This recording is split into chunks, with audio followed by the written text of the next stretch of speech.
No. Oh, yeah, you're going to put that theme behind you. Up. Is my theme out? Very good.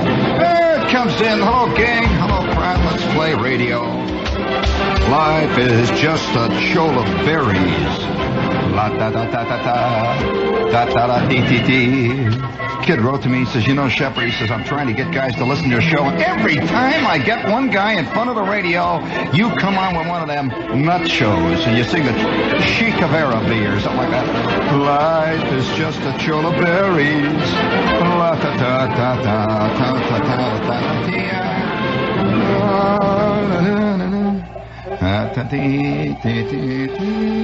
Oh, yes, for the true at heart, for the beautiful of soul, for those who truly believe that there is a greater tomorrow just over the horizon, for those who are the sensitive people, those who are pursued by the hounds of hell of an uncomfortable and an uncomprehending and a generally nasty society, you've come to the right place.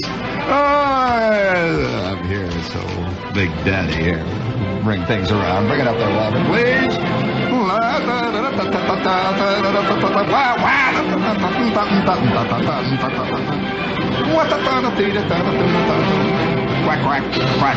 quack, quack, quack, quack. Control tower to pilot. Pilot to control tower. Over. Control tower to pilot. How do you want your eggs? Over. Pilot to control tower. I want my eggs over. Over. Over. Over. Control tower to pilot. Roger. No, my name's Marvin. Over. Well, I'm sorry then. Can't have the eggs. They're for a guy named Roger. Over. Roger. No, my name's Eugene. Over. Okay. Eugene. Over. And out. And now, friends, it's all set. It's march time. That's right, it's time. It's time to pick 'em up and lay 'em down once again. It's time to march around the December park tonight again. It's time to pick 'em up and lay 'em down all together. Oh, look at those flags flapping in the wind. Look at that blue sky arching overhead. Yes, you can, friends. You can if you keep your knees going high, if you keep your gut flat, if you keep your eyes on that golden horizon. You can win yourself a better, a greater, a more fantastic, an unbelievably beautiful tomorrow. Bring it up.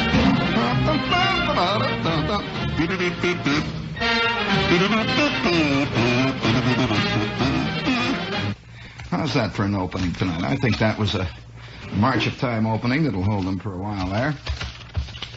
Well, they're making a movie, The Kama Sutra, in color. They are. Jack Lemmon is playing this Hindu medicine man. Great idea. I'm looking forward to that. They're getting around to the adult movies. Long last. Let's see what else we've got here. Oh, yeah, a man remained behind the steering wheel of his car smoking a cigarette until he and the vehicle sank in 12 feet of water in the Swan River in Perth, Australia. Today, the driver who went into the river after a wild 50-mile-an-hour drive to the city in which he hit two other cars offered cigarettes to would-be rescuers who swam out to the car. He turned up his window, ignoring all pleas to get out, smoked a cigar, and disappeared from sight, wearing a straw hat. Oh, life is a rich, raw mulligatawny stew. And it's getting richer and rawer, and the mulligatawny stew is getting deeper and strong. Did I ever tell you about the time that I drove the car in the water? Yeah, I'll hear about that. I won't tell you about that, no. We'll save that. Well, I didn't actually mean to drive the car in the water, to be honest with you. I remember one time a sailor got so mad. There was a car that was produced in America at one point, friends, so bad, and it was so maddeningly bad. It was the kind of car that made you mad to look at it. It was just a bad car, and not only was it bad, it was aggressively bad. You've seen that kind, Walt. An aggressively bad, angry little car. And this car was kind of like a sardine can with square wheels, this very small, angry little rotten car, and when it had that kind of a motor, you know, I never heard one of these cars when it ran, you know, like a car. And I remember one day in Cincinnati there was a sailor, and he had one of these cars parked in a parking lot down on the river. And one thing about Cincinnati, boy, that's a handy river down there. And he came back to this place where the car was parked, and he got so bugged it wouldn't go, you know. Well, it did go, and it would go. And then he would try to start it. And he finally got so mad, he got out of the car, and he had his chick with him. He got out of the car, he walked around the back of the car and kicked it. And the car rolled right down the embankment and into the river and into 27 feet of water. And he says, good enough. He says, anyone who fishes that thing out can have it. And they busted the guy 10 minutes later for illegal parking. They really did, on the bottom of the river, and cluttering up the bottom of the river with junk.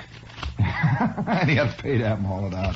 Which, what car? I'll ask you. I'll give you the brass figurine with bronze oak leaf crown if you can tell me the name of that car that was produced here in America for a while. An angry car, and it even looked, you know, it was the kind of car that was it was provocative.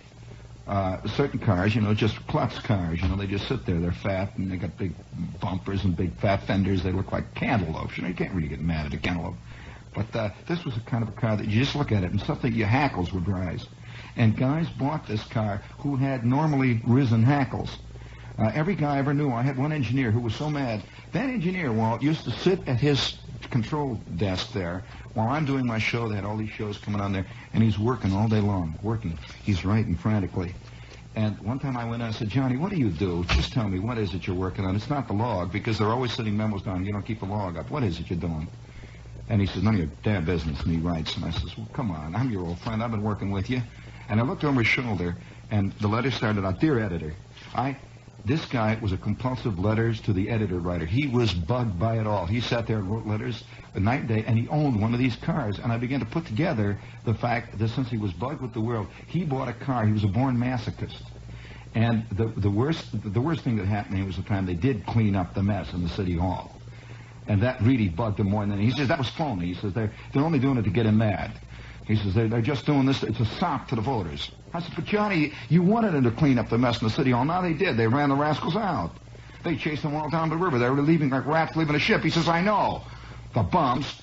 And I said, well, Johnny, what do you mean, the bums? He said, I know what they're doing. It's just to make me feel good. That's all.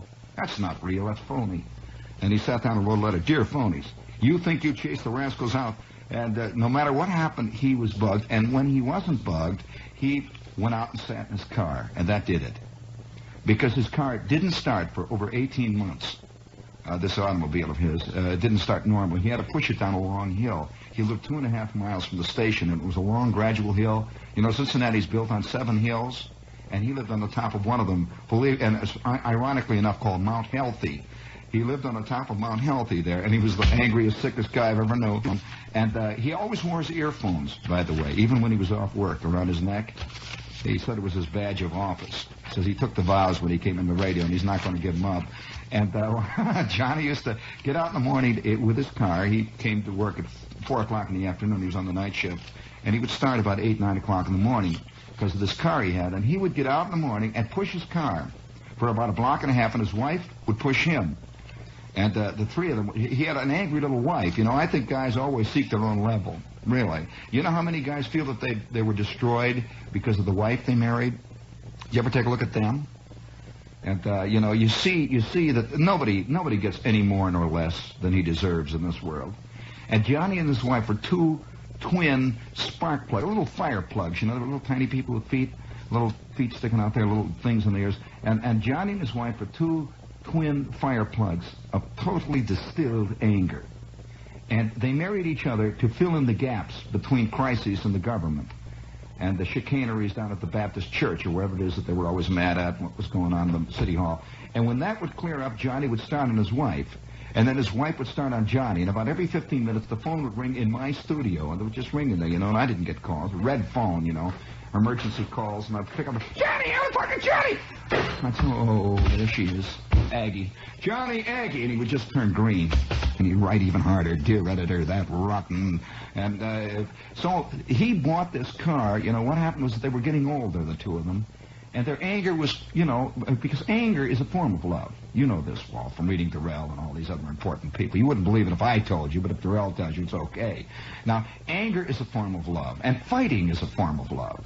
Very few people realize that. I don't think Edward Albee understands this, that people who really make the scene fight like nuts 24 hours a day. It's a form of love-making. Nobody's going to fight anybody he doesn't think is important. So Johnny and his wife were getting a little older, you know, and that flame of the true vitriol, of the true anger, had begun to simmer down, you know, like true love always does. They were getting a little older, and they bought this car.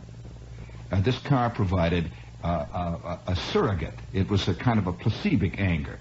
And so when Johnny was not, he couldn't get up the old anger. He used to get up against Aggie, and she couldn't get it up against him, and so they would both look out at the car, and it would build up.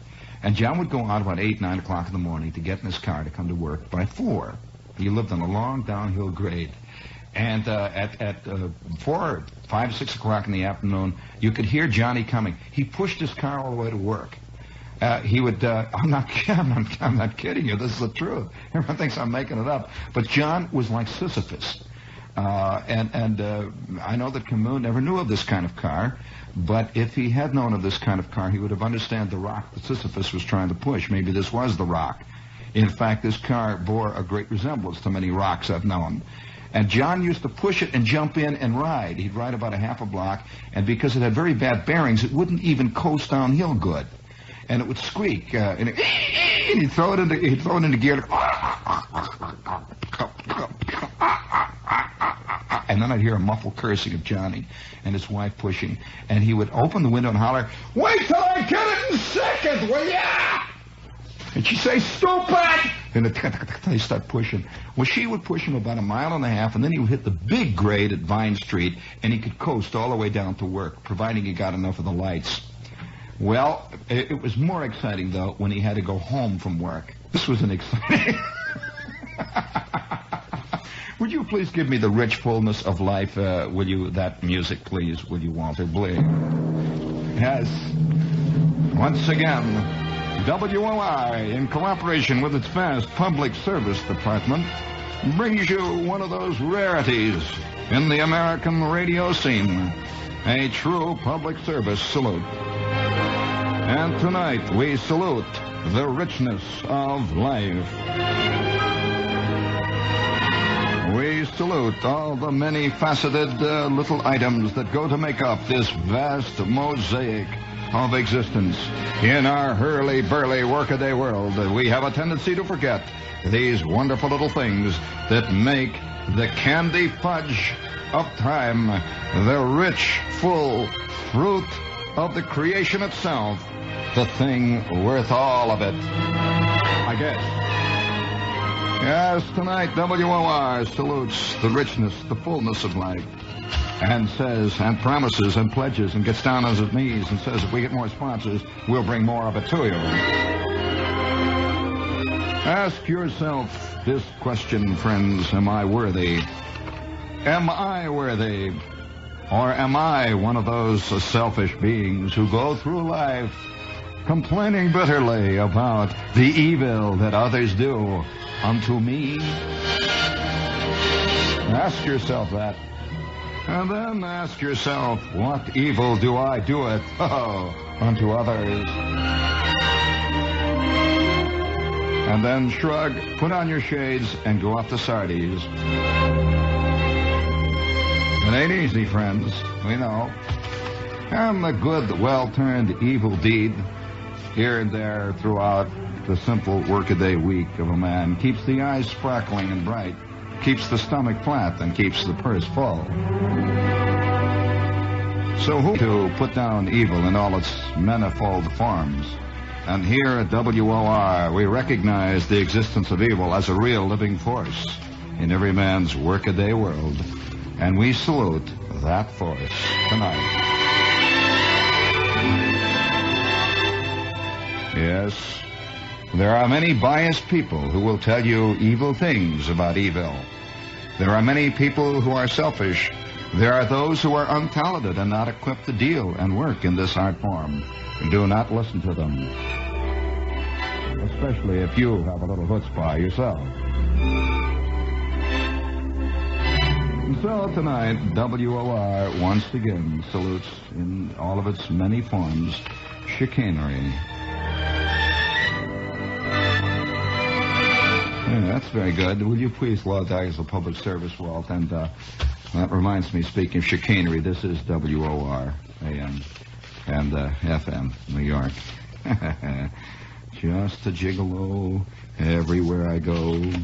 La-ta-dee-dee-dee-dee-dee. Now keep that up there, Walt. Don't take it away. We're going to need the richness and the fullness of live music for later on. You know, speaking of the richness and the fullness, and from time to time, we are bringing you little notes about the great role reversal that's occurring in our world today.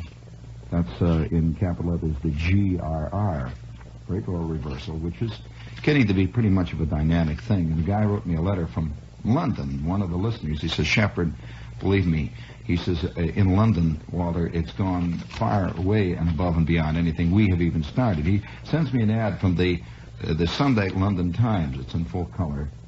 And just this tall, thin young lad. And he's wearing a fuzzy cashmere sweater. And he's wasp-waisted. And he's carrying what looks very much like... well, I'll read the copy to you. It says, do you care to bet that the fashion for men's bags won't catch on? Designer Georgie Maillard, who sells gear hats to pop singers, thinks, in fact, he says he knows they will. They're all the rage on the continent, he says. No smart man can afford to be without his handbag these days. They're less bulky than a briefcase, and their wrist strap makes them easier to manage, and they're oh so smart.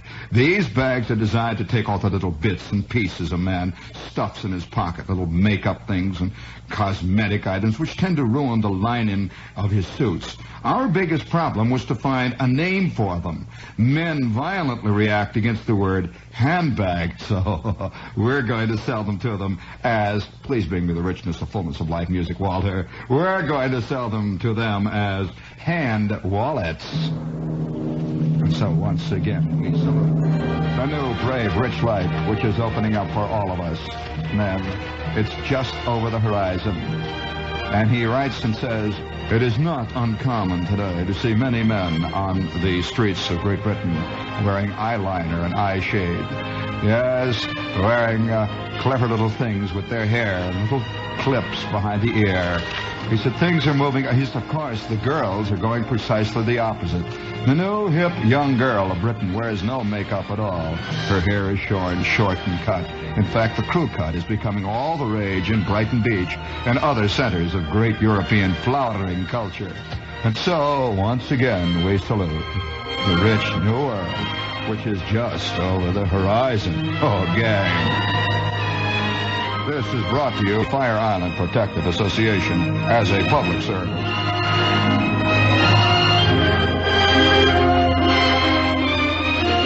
Oh, life is so sweet that one sometimes is driven to distraction to attempt to distill the essence of all that is. Oh, isn't that true, gang?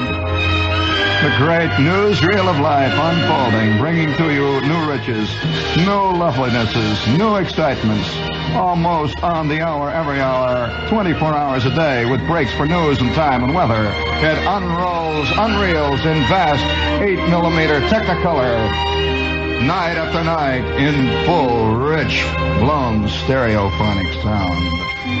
Transistorized in 8 decorator shades and all guaranteed to be color fast. I'm with you. You're a money back, if not delighted.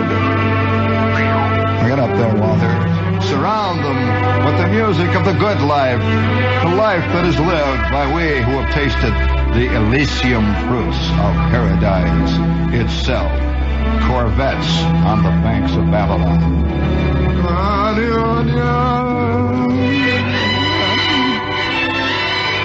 That was very good, Walt. That's excellent. Martha Dean Revisited. That's that album. Leonard Bernstein. Very good.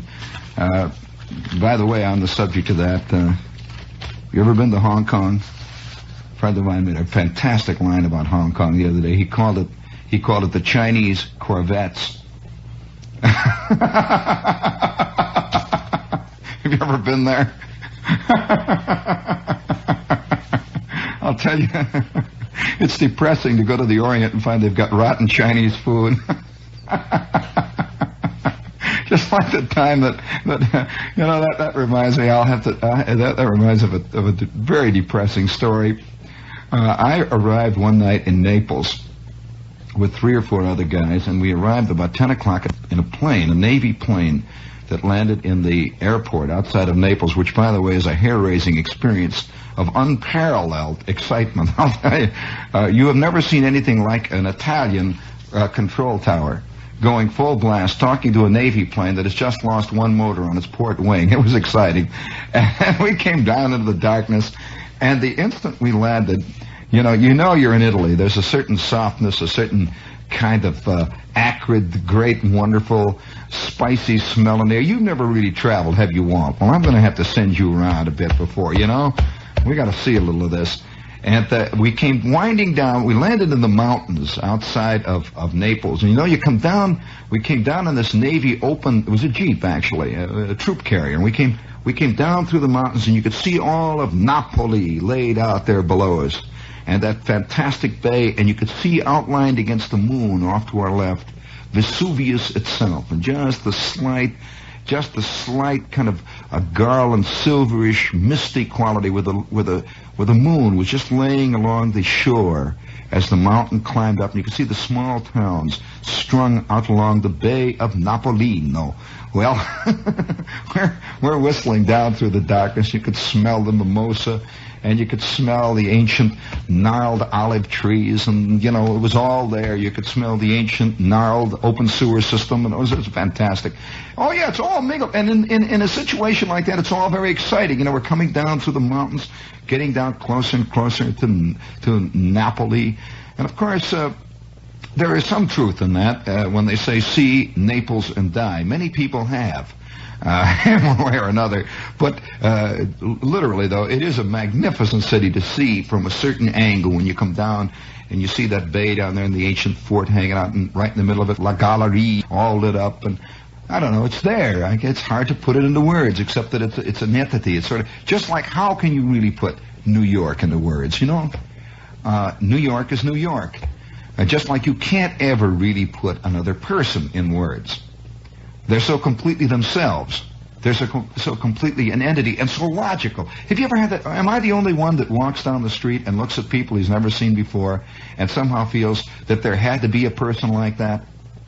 They're completely logical. That is a person you knew had to exist. All right, okay, I'm the only one. But I've had that feeling. It's a terrible thing to have to say, but it is true. And have you ever had that feeling when you're sitting in a bus and you see these people on? Here's a little short, fat lady. You can hear her girdle squeaking, and she's got this obscene flowered print dress on, and she's got her knit shopping bag, her little pot hat on the head there, and she's angrily yelling at the guy up in the front, that's operating the bus. And she comes back down, her hackles up, and boy, she's bugged. She sits down on the seat. Have you ever had that feeling, and you say to yourself, I am looking at somebody's Aunt Emily? Now, I don't know this lady, but there are a lot of people who would be interested to see her. Her cousins, her nephews, her grandchildren, her daughter, all of these people would love to see Aunt Emily. Somehow, seeing Aunt Emily is a great moment for them. And here I am seeing Aunt Emily. Have you ever had that feeling? No, I don't know. That's another nuttiness. But that's the way Naples is. When you see Naples, it is totally logical. Now, why this is so, I cannot explain it. Naples is, and you have a feeling that you've seen it before, which you haven't, and you don't get it from Sophia Loren movies, I can tell you that. You also have a feeling that it's a kind of an amalgam in certain parts of Naples of all the operas you've ever seen. There was a street. Have you ever seen much opera? The real Verdi, the Rossini, the genuine. This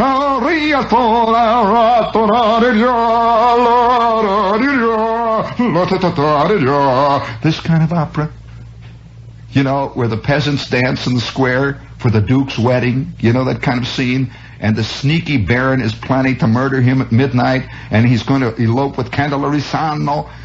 You know this whole bit? And the manservant overhears them, and they've got the vial of poison, and they sing the famous poison duet.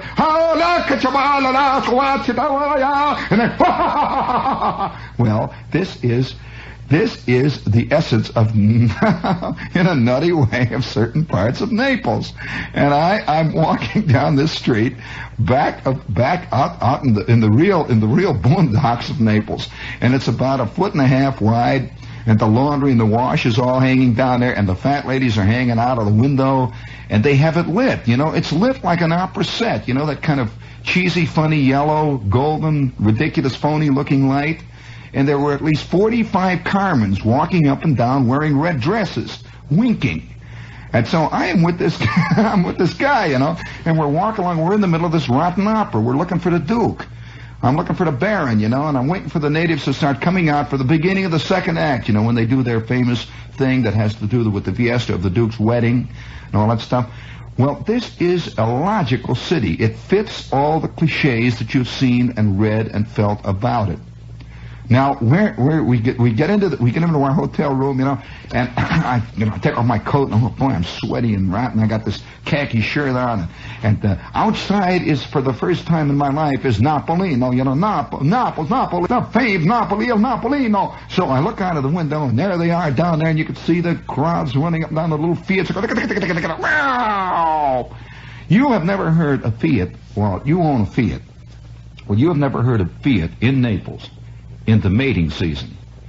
You see, in Naples, they don't build Fiats, you know, they breed. And it's a funny thing. I got there right in the heart of the mating season. It was just awful, you know. They get in heat, and it's a terrible thing. And we'd be up in the hotel room. You'd hear them going, wow, wow, wow, wow. You never believe that a little 600 Fiat could be as angry as that little Fiat sounded. All over, you can hear them. And once in a while, you'd hear the drone of a hunting Alfa Romeo coming down. A 2-liter Alfa Romeo would be coming down from the hills, and there would be an Italian actress sitting in there. You see her hair flying back, you know, 7-foot long hair flying back over the trunk. And she'd come down, and you'd hear the scream of those overhead valves. She's shifting down. She sees a little covey of mating Fiats down there in the corner. They have special horns. Each car is given a special horn in Italy. And you know the rank of the car by the kind of horn that it's got. A Maserati has one kind of horn. This is a boss horn. It's like the cry of a bull moose on the rampage in the Maine woods. Now, that doesn't mean it's loud. It just goes, oh. Every Fiat in the crowd, every Fiat for miles around hides under the mushrooms when a big Maserati comes down the hills. And then once in a while, a Ferrari Berlinetti. This is it. A Ferrari Berlinetti 12-cylinder 4.1 literino comes with Gran Turismo, comes sailing through the crowd with Rossellini at the wheel.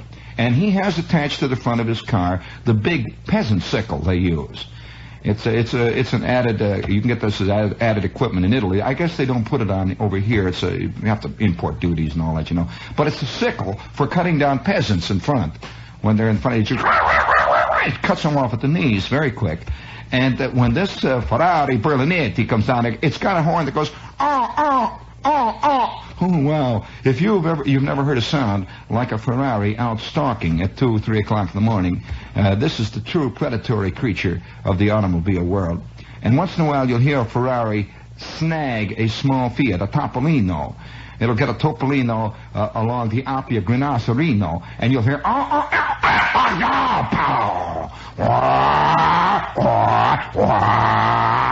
and away he goes. And it's just awful. Here we are. We're sitting up in our hotel room, and I'm all excited. I'm going out to Naples, I'm going out tonight. So Louis and I rush down the stairway, and we go to the desk clerk, and here is this suave Italian desk clerk, and he speaks impeccable English. And so Louis says, we want some real spaghetti, some real Italian spaghetti. We would like some Italian spaghetti. And he looks at it and says, asso, spaghettino, yes, Rino. Go to Luigino's down the street, Turissimo. Luigino is an excellent spaghettino. Spaghetti with marinara sauce and a mussolino. And Louis says, you mean spaghetti marinara? He says, yeah, si, signor. On the street we go, and here is this dimly lit place, a genuine Italian's in the middle of Naples. Now, where could you get more Italian than in Naples? This is real. This is the real thing, and you could smell the cheese, the mozzarella. You could smell the tomato pastorino. You could smell the pasta itself, boiling and cooking in the patorinos. And it was a kind of an excitement. Oh boy, because there is nothing that a true New Yorker likes than an Italian restaurant. I could right now, if you're interested, I could peel off the names of 9 fantastic Italian restaurants within, say, a half-mile radius from where I'm speaking now. Hardly anybody in New York ever eats in an American restaurant. One night it's Italian, the next night it's oui française, and the night after that it's a Louis German restaurant, and the night after that it's the Magyars, and after that it's the Filipino restaurant. Hardly anybody goes to an American restaurant. Howard Johnson. Which is pure Americano. So we're in front of a genuine Italian restaurant. This is the real thing. No one can say, this is where the Italians eat. They were coming in and out, And so in we go. Louis and myself go in, and immediately up comes this waiter with the black suit, and he's got the white shirt, And he's got spots. He's a genuine. I'll tell you what he's like. He's like an overseas Ratner's waiter. You ever been to Ratner's? Oh, I'll take you down there, Walt. You have never been around anywhere. What are you doing reading Durrell? I got to take you down to Ratner's on 2nd Avenue. So he comes up and he says, so young signora, what you want? And I said, what? He says, spaghetti. Spaghetti de la specialty la de maison. I said, oh, you mean that you make it good here, huh? And he says, yeah, si, signor. With how you say Campbell tomato soup with excuse please, you Americano, si? I said, yeah, Americano, Hammond, Indiana, American. You like a spaghetti with how you say tomato sauce? Or the meatballs? Yeah. Meatballs. Yeah, meatballs. Very good. I'll have to remember that. Meatballs. All right, meatballs. And he goes, off he goes, take care of you, young gentleman. No troublissimo. And off he goes. Well, we wait, we could see all the Italians all around us. They're stuffing their faces and yelling and hollering and drinking the vino, and just having a great time. And Louis is on that. Boy, we're both hungry. We haven't eaten. What we have eaten, immediately after the Navy plane took off in Brooklyn, we ate one box lunch with those special Navy dehydrated plastic chicken sandwiches that they've got. And they come in little pills and stuff, you put water on them. So we are ravenous, and there's something about Naples itself that makes you hungry. The whole scene, excitement. So we're sitting there, and he comes back about an hour later, it seemed like, and he's got this big platter of steaming pasta, 2 great big dishes up, and he says, here you are, young gentleman. Little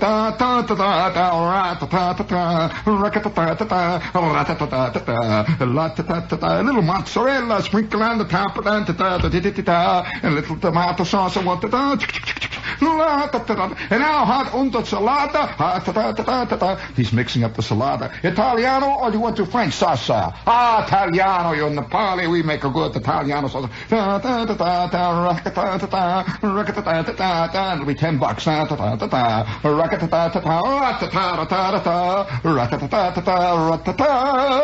Well, he scurried off with our wallets, and we sat down to the rottenest bowl of rubber spaghetti we ever had in our lives.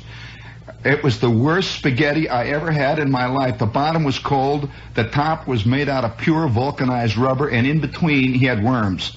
It was the worst spaghetti I ever had in my life. I looked at Louis looked at me, and he says, I can do better on 6th Avenue. I says, Louis, I did better on 6th Avenue yesterday, Louis, for 45 cents. And off in the kitchen we could hear, we got one out of Americano,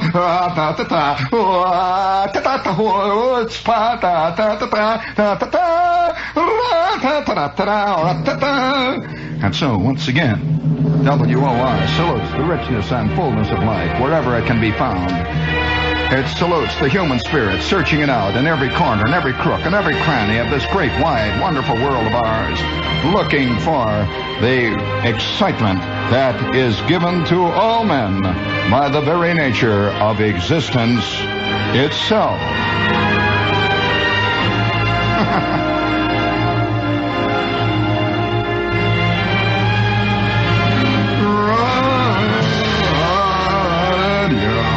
Isn't it great? I'm going to say.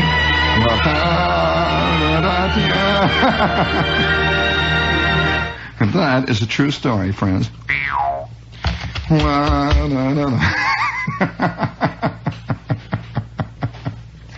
Well, I'll tell you the reverse, though. The reverse happened one time. You want to hear the reverse?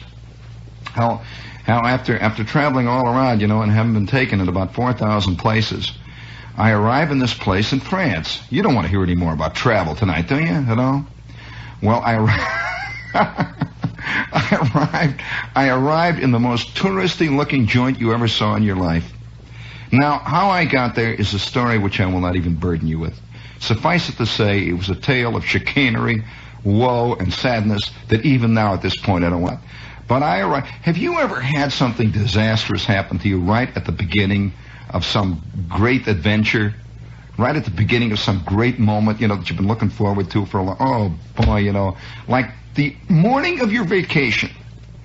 You rush out of the house, your car is packed, you're ready to take off to the Maine woods, you get in the car, you turn the key, the motor starts, blah, blah, blah, blah, blah, blah. You put the car in first and it goes, ah! Strips the gears. It's the way to get it started, that kind of thing. Well, let me tell you what happened to me. I have been looking forward to this particular trip for a long time, for like a year and a half, and I'm prepared for it. And 5 minutes after I got off the plane, 5 minutes, the plane landed at Orly Airport. 5 minutes after I got off the plane, I am stepping off a curb. Now, it's just a ridiculous thing. I'm stepping off a curb. I'm stepping off a curb that is about 2.5 inches high when I feel a muscle in my left leg go...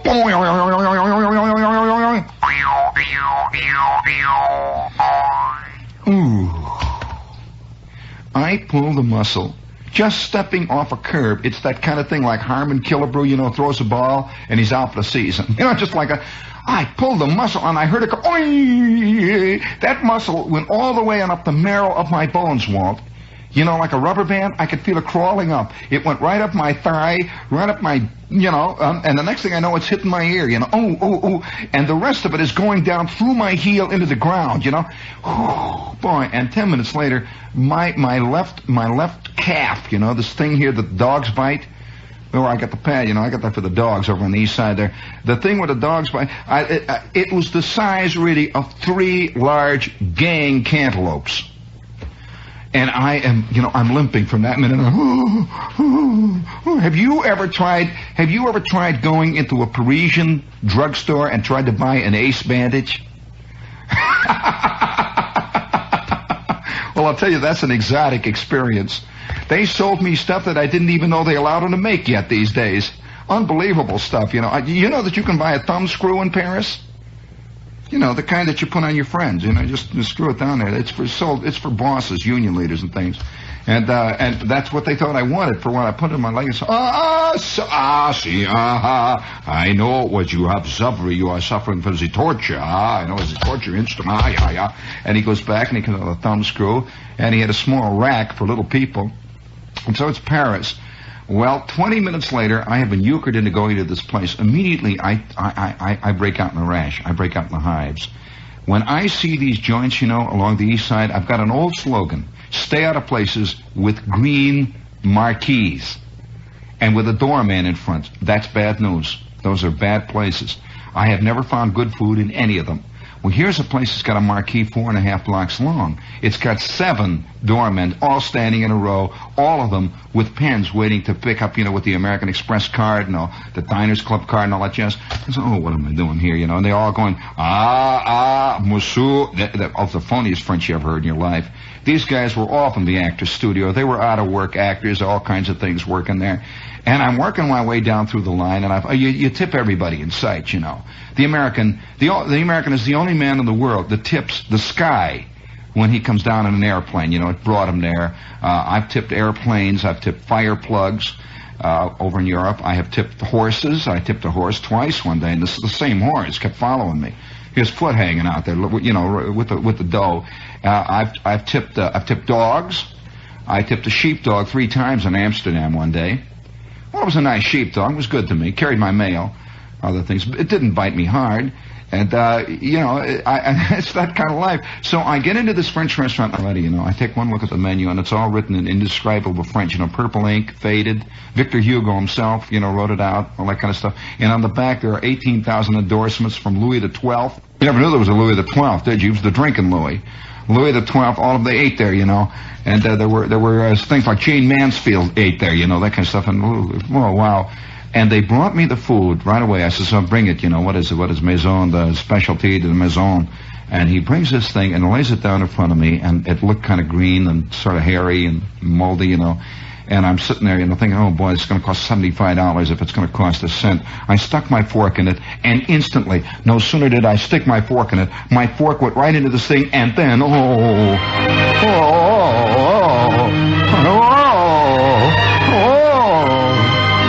smokes. You never believed the food could be like this. You figure that any minute now they're going to come rushing in and bust you. This has got to be illegal. Wow. Holy smokes. I was, believe me, you have never tasted whale tripes that came anywhere near this. Unbelievable. Garnished with Andalusian snails. Oh, wow. Oh. Well, it was good. What a gas. And you know, I've never been able to go to Rikers since then. Not with a clear conscience, actually. And I always dream of those wonderful days of the past with that wonderful rubber pasta. I dream of those great days with that sort of halfway luke cold. You know, there is such a thing as a luke cold temperature. Luke cold tomato paste, tomato camberino superino, yes, about it. We have actually extra special for Americano. He says to me, the Italian waiter says, for Americano we have special treat, a very special price too for the special treat. This is a special thing called a Nescafe instant coffee, a special for your Americano. Instant coffee for the Americano. So keep your knees loose, Charlie, out there, and live to the fullest the rich bouquet of existence. Swing, Dad. Look at the heavens. March forward into the great tomorrow, which you can will yourself by thinking good and, you know, cut a little corner here and there and giving a few guys the nudge in the, you know, with the knee in the back, you know, a few little things. And keep your knife sharpened. It'll work out all right, fella. Yes, sir, that's my baby. Bring it up while they're... Goodbye. Goodbye, gang. It's been fun. How y'all, crowd? Yeah, this has been Kate Kaiser here with his College of Musical Knowledge. We'll be back in tomorrow night, same time, with our favorite singer, Jenny Sims, Sully Mason, Harry Babbitt. Sing all them fine songs you've been writing in and asking for. So long, gang.